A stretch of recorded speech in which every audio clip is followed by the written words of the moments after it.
Dieu est bon. Petite histoire juste pour commencer le message. Je parlais avec un ami que vous connaissez, Rachel Hickson. Hey, Steven! Hey, excuse-moi, je l'avais pas vu, il était derrière moi. Ça me fait plaisir de te voir. Je parlais avec Rachel en Angleterre cette semaine, puis elle m'a raconté une histoire qui s'est passée au UK. Dans toute cette histoire du COVID, il y a quand même, Dieu agit encore.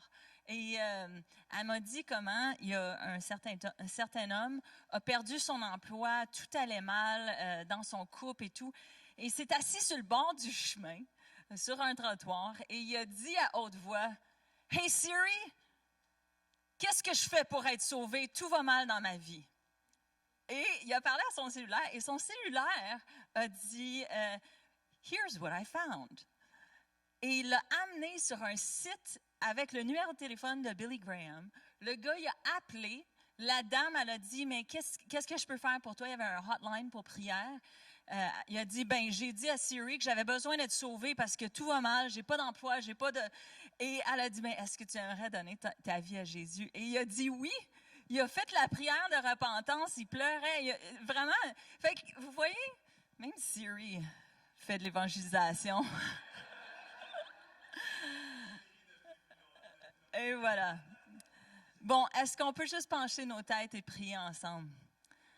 Seigneur Jésus, je te remercie pour ce moment dans ta présence. Ce moment où on s'arrête pour entendre qu'est-ce que toi tu veux nous dire. Ce moment où que tu nous révèles, Seigneur, peut-être la prochaine étape, peut-être la prochaine année. Tu nous révèles ton amour, tu nous révèles qu'est-ce que tu dis de nous. Papa, je prie que ceux qui sont en ligne et ceux qui sont ici, Seigneur, que nos oreilles soient ouvertes. Renverse tout mensonge dans nos pensées, Seigneur. Tout faux concept qui n'est pas biblique, Seigneur, viens les renverser ce matin.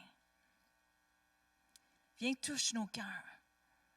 Là où qu'on est, qu'on soit seul, qu'on soit en famille, qu'on soit avec nos enfants, qu'on soit un jeune ou qu'on soit plus âgé, Papa, viens touche nos cœurs, parce qu'à la fin, on est tes enfants.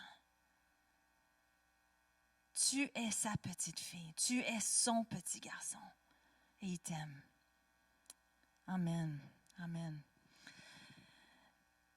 Quand Joël m'a dit la semaine passée, on discutait ensemble et j'ai dit, Joe, moi j'ai de quoi dire. J'ai quelque chose sur mon cœur en lien avec cette saison, en lien avec le COVID, on va le dire. Ça chambarde, ça chamboule beaucoup de choses et je crois qu'il y a certaines choses que Dieu est en train de faire. Mais si on n'est pas attentif, on va passer à côté. La réalité, c'est qu'on n'a pas fini. On en a pour peut-être un autre 2, 3 ans. Fait que vivement 2021, mais vivement 2023. Et il y a des choses qui changent. On n'aurait jamais pensé en 2019 que la vie serait aussi différente. Écoute, tantôt, j'ai collé la fille de Stéphanie, Anne-Frédérique. Quand je la vois, on saute d'un bras, on se fait une grosse colle. Puis là, je l'ai collée, puis je suis comme « Ah!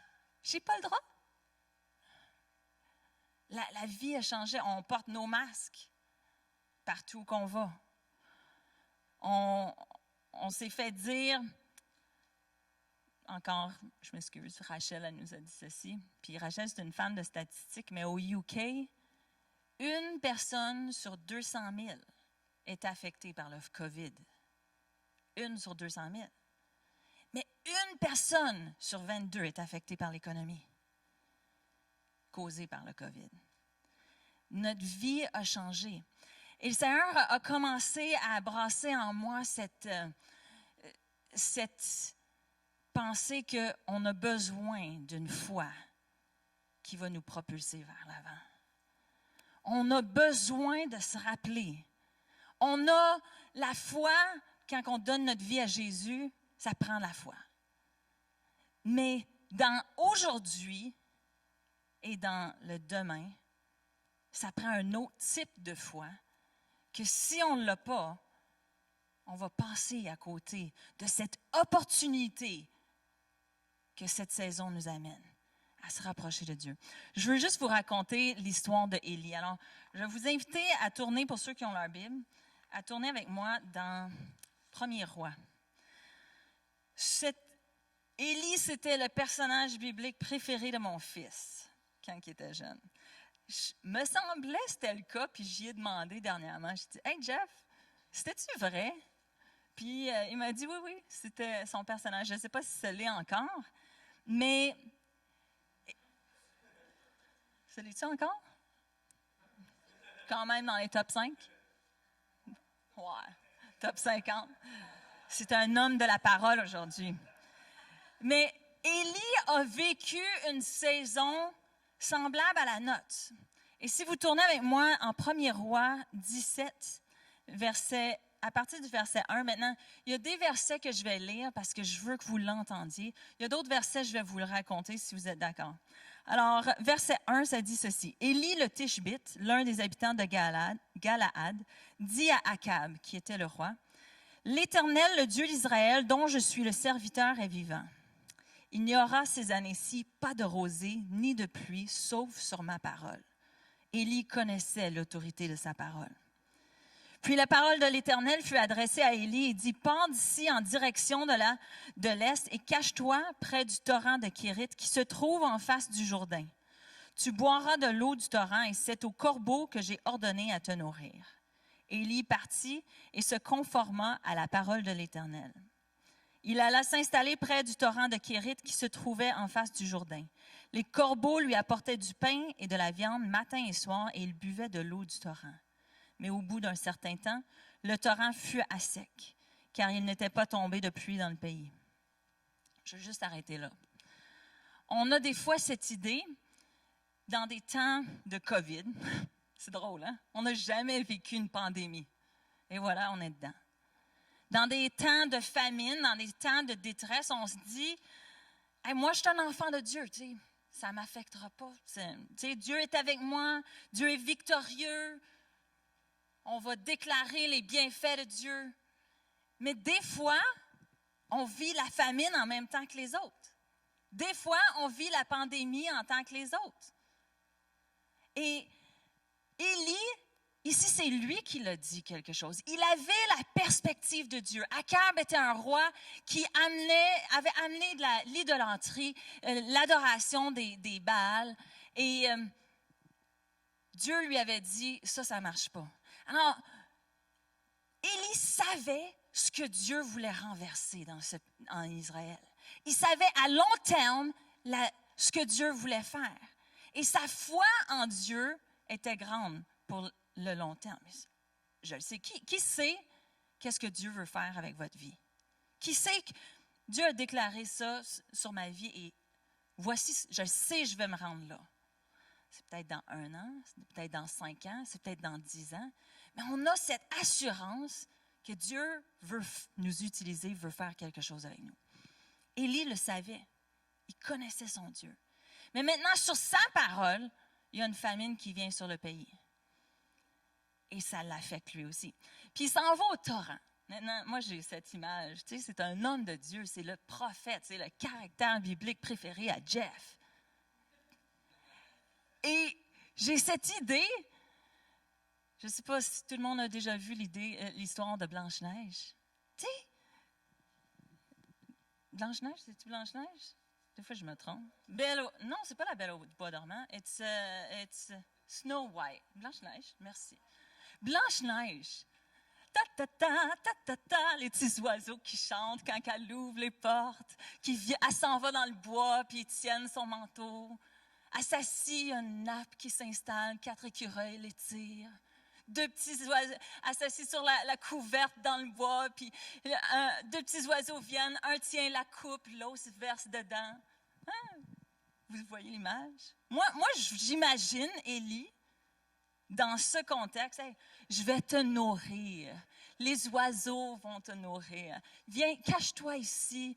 Il y a un torrent d'eau. Tu es à l'abri. Tu sais, c'est le prophète de Dieu. Mais non, c'est des corbeaux. Je ne sais pas. Hein? Joël vous l'a dit la semaine passée, je suis un observateur d'oiseaux parce que je ne me rappelle pas le mot qu'il a utilisé, mais c'est ça, ornithologue. J'aime ça, les oiseaux. Vas-y, vérifie, Naomi, j'apprécie. Mais j'aime les oiseaux et quand le confinement a commencé, je me suis dit, ça y est, je m'achète une mangeoire. J'ai acheté une mangeoire et il y avait des oiseaux noirs qui venaient sur ma mangeoire. Ils faisaient peur à tous les petits moineaux. Ma belle-mère, elle aime les petits moineaux. Puis là, on n'en avait presque plus. Ils venaient, hey, c'était pas cool. Ils s'assoyaient sur ma mangeoire et avec leur bec, ils pitchaient toutes les graines à terre. Puis là, il y en avait 10 qui venaient à terre. Ça m'énervait. Ah! Je me dis, hey, ça, c'est du gaspillage. Fait que j'ai acheté un autre mangeoire. Ils ont fait la même chose. J'ai acheté une genre de cage pour que tu mets de la suie dedans. Anyway. Ils réussissaient à s'agripper et tout manger et l'ouvrir et ça tombait. C'était désastreux. Jusqu'à ce que j'ai trouvé la mangeoire. Je faisais des recherches, là. J'ai trouvé la mangeoire parfaite. C'est un tube entouré d'une grille et les oiseaux noirs ne peuvent pas aller dedans. Bon, moi, ce n'était pas des corbeaux, gloire à Jésus, mais des corbeaux, c'est agressif. C'est prédateur. Moi, je trouve ça laid. Ça mange des carnages sur le bord du chemin. Fait que tu peux imaginer qu'eux, ils ne se désinfectaient pas le bec avant d'amener la bouffe. Et ils amenaient matin et soir, ils servaient Élie. Mais Élie, dans cette période-là, a dû mettre sa foi en Dieu différemment. C'était pas prier pour quelqu'un, c'était pour sa survie. C'était au quotidien. Et dans cette prochaine saison, on doit apprendre à dépendre de Dieu. On a besoin d'avoir une foi qui nous amène dans cette intimité avec Dieu tellement qu'on nous propulse, on est propulsé vers l'avant. Ou que je dépends de lui matin et soir, peu importe, et que je le laisse pourvoir pour moi de la façon que lui le veut. Comprenez-vous que les corbeaux, ce n'est pas nécessairement l'oiseau préféré à Élie. Mais Dieu lui a dit, les corbeaux vont te nourrir. Est-ce qu'on est prête à recevoir de la main de Dieu, peut-être d'une façon qui ne nous fait pas plaisir, ou qui n'est pas, on a cette idée d'abondance où la majesté de Dieu va se révéler. Mais des fois, c'est pas cute. Des fois, c'est gros, c'est laid, puis ça fait « Ah! » Ouais, j'aime ça, faire des sons d'oiseaux aussi, en plus. Puis là, non seulement est-ce que, à tous les jours, « vas-tu me nourrir aujourd'hui? Vas-tu me nourrir ce soir? » Mais éventuellement, le torrent, ça sèche. Là, qu'est-ce que je vais faire? Et Dieu envoie Élie et l'envoie à Sidon. Maintenant, voir la veuve de Sarepta. Je ne le lirai pas. Mais Dieu dit, j'ai parlé à cette femme-là, puis elle va te nourrir. Ce qu'on ne sait pas, ce qu'on ne réalise pas, c'est que Jézabel était une Sidonite. Sidonienne, je pense. Elle venait de Sidon. Plus facile. Est-ce que vous avez des fois des préjugés de, je ne sais pas, on va prendre, tu sais, les gens de Saint-Hyacinthe. Oh boy, hey, ça c'est des mascoutins. C'est parce que je suis de Saint-Hyacinthe que je me permets. Mais on a des fois des préjugés parce que hey, les mascoutins sont impolis, hein? Eux autres, ils se pensent le nombril du monde. Puis, t'as-tu vu notre pasteur, c'en est un, hein? Ça paraît, hein? Il est le nombril du monde, non. Mais on a des préjugés et des fois, ces préjugés-là nous empêchent de recevoir la provision de Dieu. Jézabel venait de Sidon. Puis Dieu l'a dit, j'ai parlé à cette femme de Sarepta. Va la voir, elle va te nourrir.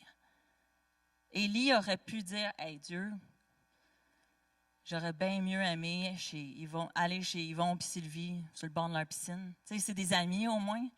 Yvon, il y a un méchant beau barbecue. Je sais, il me ferait de la pizza dans le barbecue, c'est sûr. Là, elle, qu'est-ce qu'elle va me nourrir? Je ne sais même pas c'est qui. Comprenez que quand on marche par la foi à tous les jours, ça n'a pas de l'air de qu'est-ce qu'on veut que ça a l'air. Mais il faut qu'on soit prête de dire oui. Maintenant, si tu as une intimité avec Dieu, puis dans ce temps de COVID, c'est facile en ligne de dire « Hey Anna, ce matin, c'est plate, j'aime pas sa prédication, on l'éteint. » Ou c'est facile de dire « Ah, mais tu sais, j'ai pas vraiment de relation avec des chrétiens, fait que, là, tu sais, ça me tente pas. » Ou c'est facile de dire « Ben, ça fait 3 fois ce mois-ci que je lis le Nouveau Testament, je suis tannée. » Mais, si dans ton intimité avec Dieu, à tous les jours, tu dépends de lui, que ça aille mal dans ta santé, dans ton emploi, dans tes relations, ta foi est en lui. Maintenant, je sais ici, tout le monde a de la foi. Je sais en ligne, tout le monde a de la foi. Pourquoi? Parce que vous êtes toutes rentrées et vous vous êtes assis sur ces chaises. Maintenant, si, Naomi, quand tu es rentrée, tu t'es assis sur la chaise et la chaise, elle tombe, je ne dirais pas « Ah! Il te manquait de la foi. » Non. Je dirais peut-être « Tu as mis ta foi en quelque chose qui n'était pas adéquat. » Tu t'es confié en quelque chose qui n'était pas solide.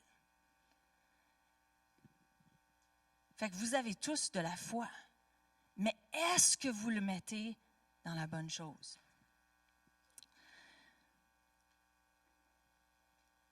Fast forward, Élie est nourri par la femme de Sarepta. Après 3 ans et demi, Dieu lui dit, « OK, la famine va terminer. » Ah, je veux juste vous dire, pendant ce temps-là, dans le secret, la femme, son fils est mort. Élie l'a ressuscité. Ce que vous avez déjà réalisé, c'est un miracle inaperçu. Dieu, dans cette saison, veut nous faire vivre des miracles que peut-être personne ne va savoir. Des grandioses, là, une résurrection. Il n'y avait personne en Israël pour dire « Oh, wow, ça c'est l'homme de Dieu. » Non, c'était juste lui et la femme de Sarepta. Son fils est décédé. Mais qu'est-ce que ces miracles font? Ça l'a bâti, sa foi. Ça l'a préparé. Parce que quand Dieu a dit « C'est fini, la famine est terminée », le 3 ans et demi est passé, maintenant va trouver Akab. Va trouver Akab et appelle tous les prophètes de Baal parce que je vais me montrer puissant. Sa foi n'était pas en lui. Sa foi n'était pas en ses capacités ou son titre. Sa foi avait été à tous les jours, matin et soir, en attente de Dieu. Pas de la façon que lui l'aurait dessiné, mais Dieu pourvoyait à tous les jours. Tous les jours, dans l'intimité, il parlait avec son Dieu. Tous les jours, il était nourri par lui. Tous les jours, Dieu pourvoyait. Et vous savez l'histoire dans 1er Roi 40, puis ça dit ceci. C'est quel verset que je vais lire? C'est ça, il y en a qui se posent comme question. Le feu est tombé sur les 40, ça c'est quand même assez dégueulasse, mais ça dit que les 400 prophètes de Baal ont fait un autel. Rien s'est passé et Élie a fait un autel et le feu est descendu du ciel. Ça dit que Élie est allé sur le bord du torrent et a égorgé toutes les 4. Lui, ça dit il, pas il au pluriel. Il les a tous égorgés. Et, ouais, peut-être. Mais il a dit ceci à Akab, dans 1 roi 18, ça dit ceci.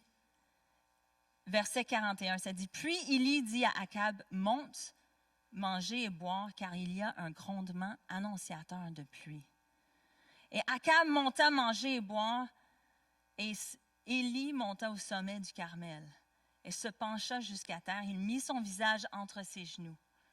Il a dit, va regarder du côté de la mer. Le serviteur regardait, il dit, il n'y a rien. Élie dit, 7 fois, retourne-y. Et voici un petit nuage qui s'élève au-dessus de la mer qui est de la taille d'une paume de main. verset 45, ça dit « En quelques instants, le ciel devient noir de nuages, le vent souffla et une forte pluie. » Pourquoi je vous partage ce passage? C'est parce que il arrive une pluie de réveil, une pluie qui va renverser, va nous surprendre. Mais si on n'est pas responsable de notre propre intimité, de notre foi en Dieu au quotidien, si on n'est pas en train de l'entretenir, on n'a pas juste notre foi pour le salut. Je le répète, mais notre foi n'était pas juste un one-time deal que signe en bas puis je m'en vais au ciel. Ma foi, Dieu a des plans pour moi, peu importe le COVID, peu importe que j'ai un emploi ou pas, peu importe mon sphère d'influence, mais c'est à moi de prendre la responsabilité et de dire, Dieu, je me confie en toi, je dépends de toi. Si je vous pose la question, sur quoi tu dépends? Si tu étais dans une tempête maintenant, à quoi est-ce que tu t'accrocherais? Est-ce que c'est ton emploi? Bon, ça, c'est pas très, très sûr dans ces temps. Peut-être c'est tes sous, tes finances, tes économies. Peut-être c'est tes relations, peu importe, mon mari est là pour moi, ma femme est là. Ah, tu sais, au moins j'ai mes amis. Peut-être c'est ton intelligence. Je suis assez smart pour m'en sortir. Je vais trouver quelque chose. Dieu nous demande dans cette saison, et encore plus dans l'Ouest, on ne sait pas c'est quoi. On a des Tylenol pour nos mal de tête. On a la personne qui a le moins d'argent a quand même l'assurance emploi, le bien-être social. On ne sait pas, on ne réalise pas c'est quoi. Mais Psaume 28 et 9 dit ceci. Les uns s'appuient sur leurs chars, les autres sur leurs chevaux. Nous célébrons l'Éternel notre Dieu. Eux, ils plient et ils tombent. Nous tenons ferme, nous restons debout. Si on s'appuie sur le Seigneur, on va rester debout. Il y a quelque chose qui est sur le point de se passer. Je vous le dis. Et si on n'est pas prête pour l'accueillir, si tu n'es pas prête pour marcher dans ce que Dieu veut faire avec toi et au travers de toi, peut-être, Joël, passe-moi le cellulaire. J'ai lu ceci, puis je vais vous le traduire.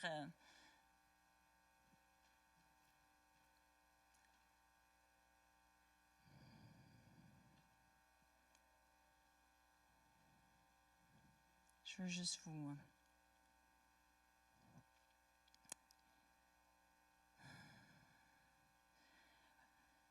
Nous sommes dans la vie à laquelle vous et moi, on est appelés. Voici ce que la terre a besoin dans cette nouvelle saison. Les choses vont aller mieux et vont aller pire tout en même temps. Le royaume de Dieu avance et ceux qui aiment Jésus vont faire face à des pressions encore plus grandes.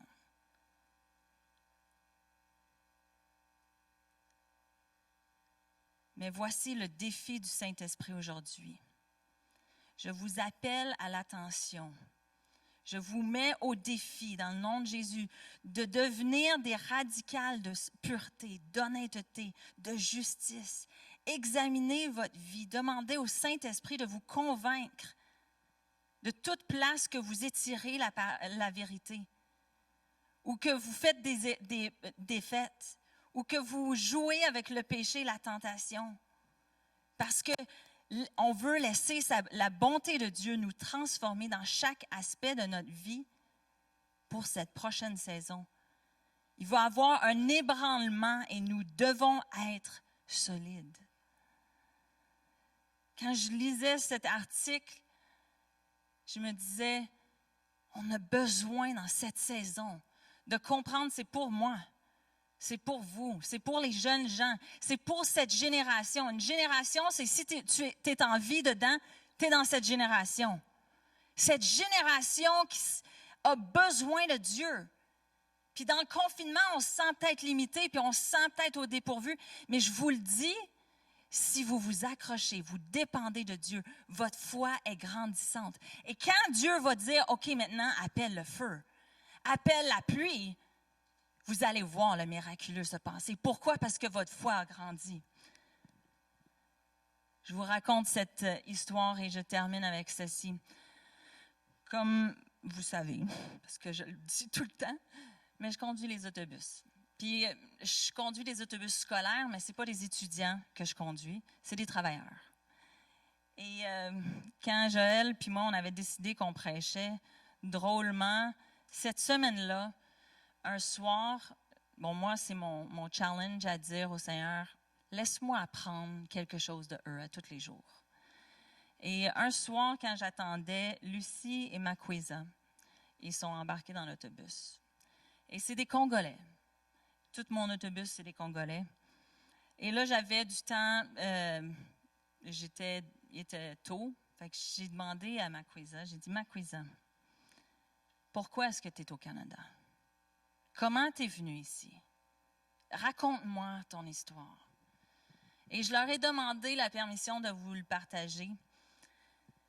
Mais ils ont commencé à me raconter, j'avais le goût Yannick, j'ai oublié de te le demander, mais j'avais le goût de vous montrer une carte de l'Amérique du Sud et du Nord.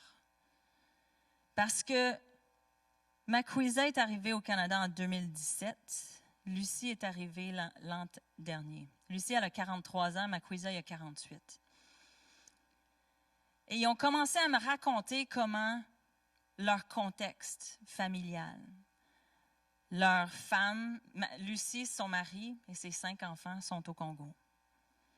Elle est venue au Brésil il y a 6 ans. Parce que le Canada, tu ne pouvais pas passer en avion au Canada. Les douanes te renvoient, on l'a vu avec Mathieu, ils te ramènent à ton pays d'origine si tous les papiers ne sont pas, s'ils ont un problème ou whatever. Au Brésil, ils t'acceptent. Et ils sont arrivés au Brésil. Et Lucie m'a dit, ma destination a toujours été le Canada. Je dis, OK. Elle avait une foi pour le long terme. Elle avait une foi, elle savait où c'est qu'elle s'en allait. Puis elle a dit, par contre, j'étais coiffeuse, fait que j'ai commencé à ramasser des sous, j'ai ouvert un salon. J'ai eu ma résidence permanente au Brésil. Et après 5 ans, elle dit, sa nièce est venue, Fernanda est aussi dans mon autobus, elle est venue la rejoindre. Fernanda, elle a 25 ans. Et elle m'a raconté comment, en janvier de l'année passée, Fernanda elle a décidé qu'elle partait pour le Canada. J'ai dit, elle est partie comment? Bien, à pied. Écoute, moi, je suis bouche bée drette là. Puis, elle est partie avec son copain. Fernanda, les deux sont partis à pied.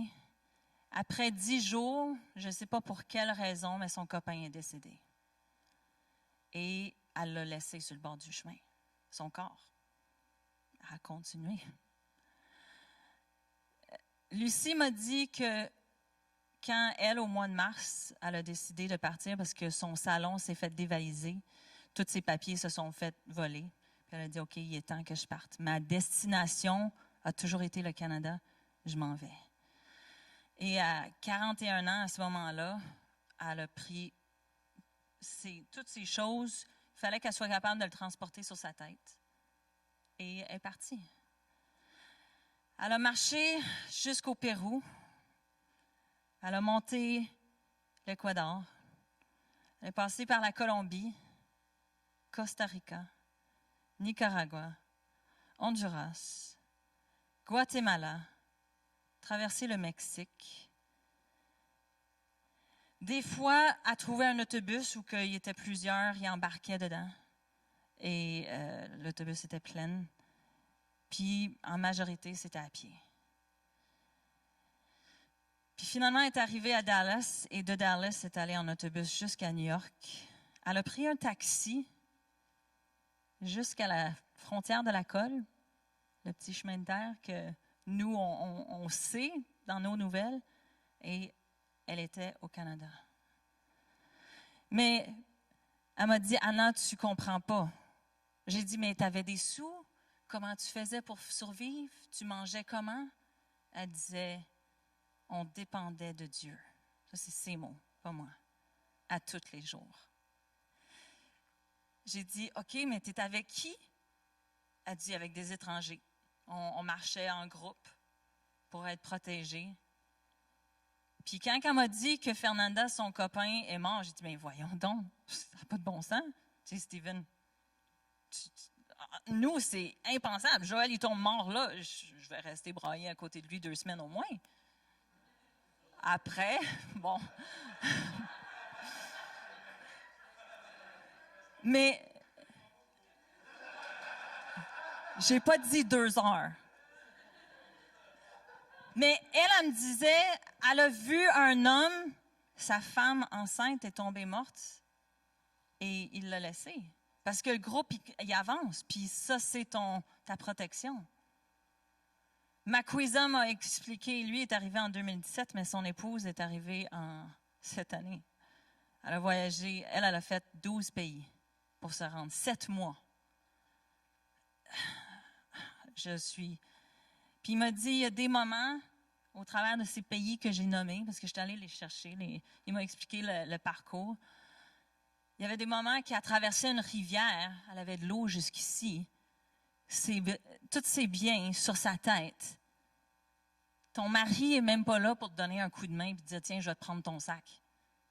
Je veux dire, et elle est arrivée en janvier de l'année passée, sain et sauf. Lucie m'a dit, Anna, tu sais pas c'est quoi dépendre de Dieu jusqu'à ce que tu vis un voyage comme ça.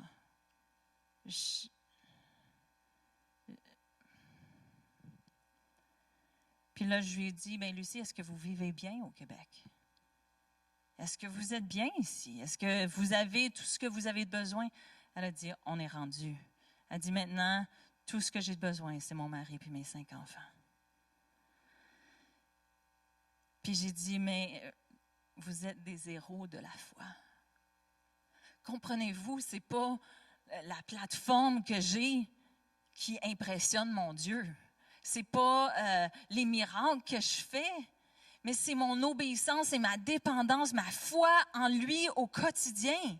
C'est ça qu'il recherche.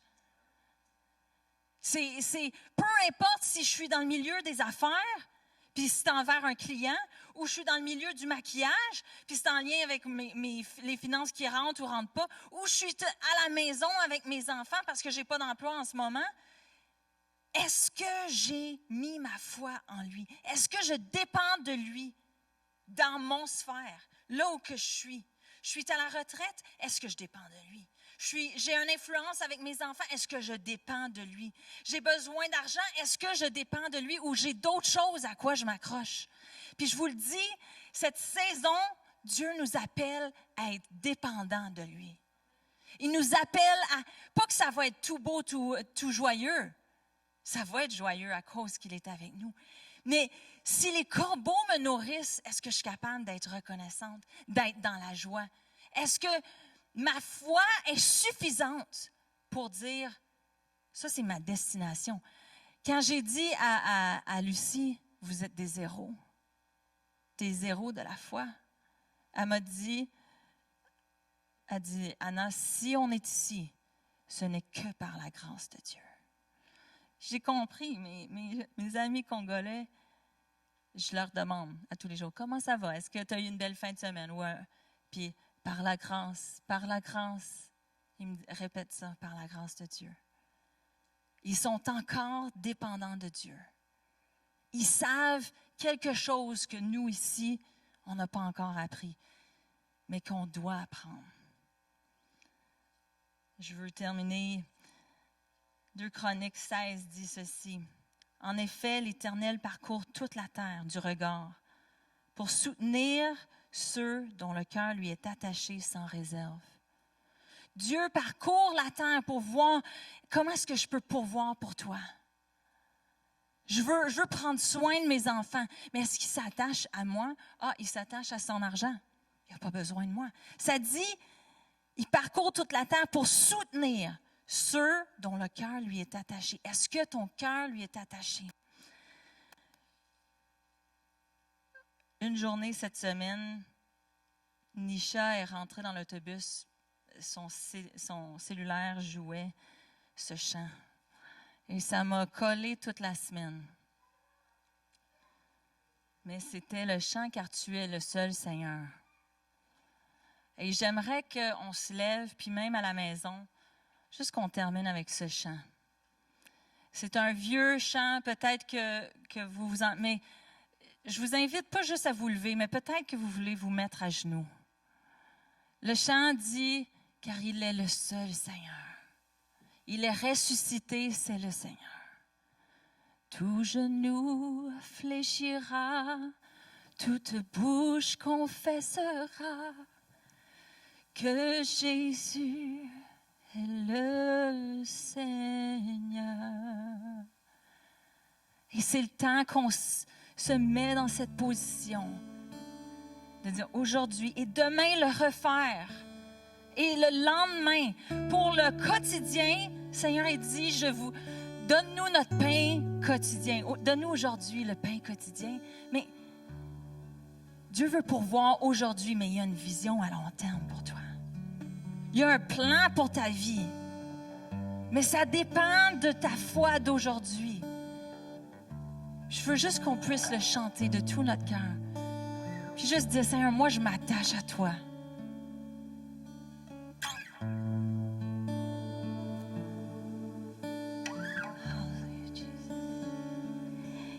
Il est le seul Seigneur. Il est ressuscité, c'est le Seigneur. Tout genou fléchira, toute langue confessera que Jésus est Seigneur. Chantons-le. Il est le seul Seigneur. Il est ressuscité, c'est le Seigneur. Tout genou fléchira, toute langue confessera que Jésus est Seigneur.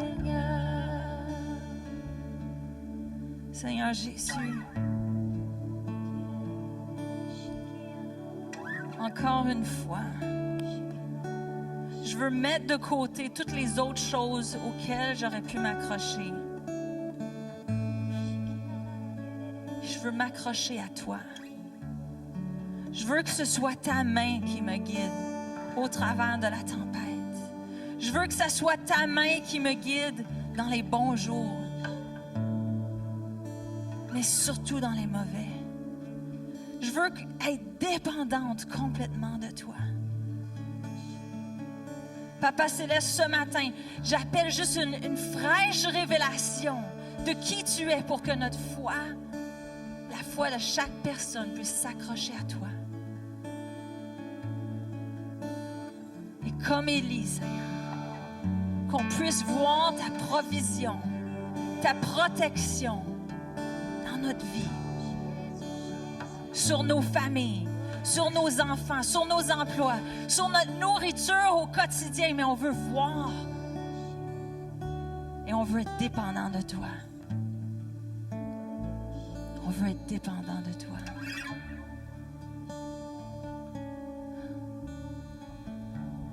Vous savez, au Québec, on a eu le système seigneurial. Et quand tu venais sous un seigneur dans une région, tu t'attendais qu'il pourvoie pour toi, qu'il t'éduque, qu'il éduque tes enfants, qu'il prenne soin de toi, qu'il te protège. Tu venais sous lui, tu le servais, mais lui en retour s'engageait de pourvoir, s'engageait envers toi.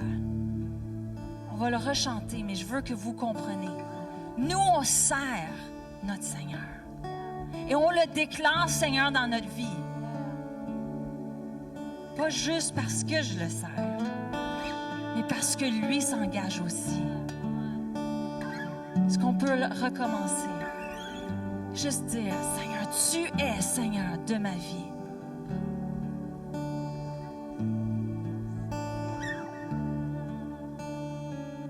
Car Il est le seul Seigneur. Il est ressuscité, c'est le Seigneur. Tout genou fléchira, toute langue confessera que Jésus est le Seigneur. Encore une fois, de tout notre cœur, car il est le seul Seigneur. Il est ressuscité, c'est le Seigneur. Tout genou fléchira, toute langue confessera que Jésus est le Seigneur. Car il est le seul Seigneur. Il est ressuscité, c'est le Seigneur. Tout genou fléchira, toute langue confessera que Jésus est le Seigneur.